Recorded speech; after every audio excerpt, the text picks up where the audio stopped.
You ever notice how some people can go weeks without hanging out with anyone and they're completely fine? Not I'm fine, actually fine. Meanwhile, you're over here wondering if ignoring one group chat message means you've been socially exiled forever. And then you look at them and think, wait, do they not have many friends? Or do they just not need many? Because here's the thing, having few friends isn't always a red flag. Sometimes it's a psychological fingerprint, and once you see it, you can't unsee it. Let's start with one familiar type, the observer. This is the person who sits quietly in a group, laughs at the right moments, but rarely jumps into the conversation. They're not shy, they're not bored, they're watching, noticing who interrupts who changes personalities depending on the room. Psychologically, these people are high in introspection and social awareness. Their brain is constantly processing, not performing, and that gets exhausting. So they choose fewer social connections because depth feels safer than noise. If you've ever gone home from a party replaying everyone's behavior like it's game footage, you might be this type. Then there's another type, the emotionally selective one. This person can socialize just fine. They're friendly, warm, even charming, but forming real friendships, that's rare because their trust threshold is high, very high. They don't open up easily, not because they're cold, but because they've learned that emotional access is expensive. Psychologically, this often comes from past disappointment or betrayal. Their mind has learned a pattern. Closeness equals vulnerability. Vulnerability equals risk. So they keep their circles small on purpose. If you've ever felt surrounded by people but emotionally untouched by most of them, this might hit close to home. Then there's the independent thinker, the one who enjoys solitude a little too much, at least by society's standards. They don't feel lonely easily. In fact, too much social interaction feels like clutter.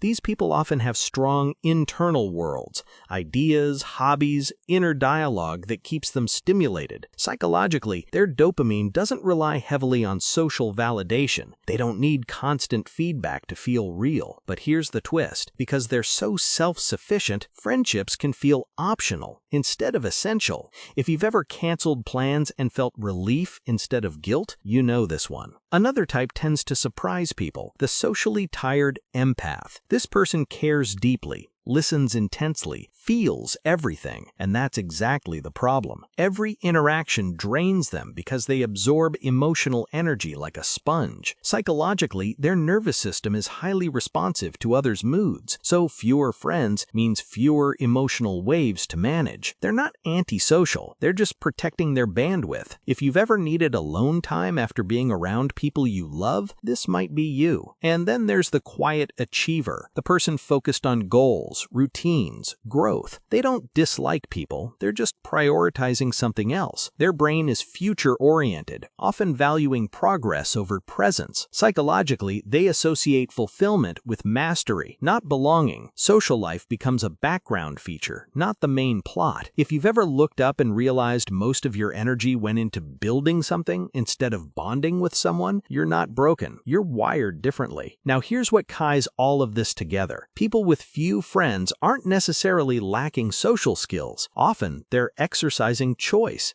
Their psychology filters connection instead of collecting it. And in a world that glorifies being busy, popular, and constantly connected, that can look strange. So let me ask you, which one felt uncomfortably accurate? Or maybe you saw someone you know in one of these reflections. Having few friends doesn't automatically mean loneliness. Sometimes it means clarity. If this made you think a little deeper about yourself or the people around you, stick around. There's a lot more going on beneath the surface than most people realize.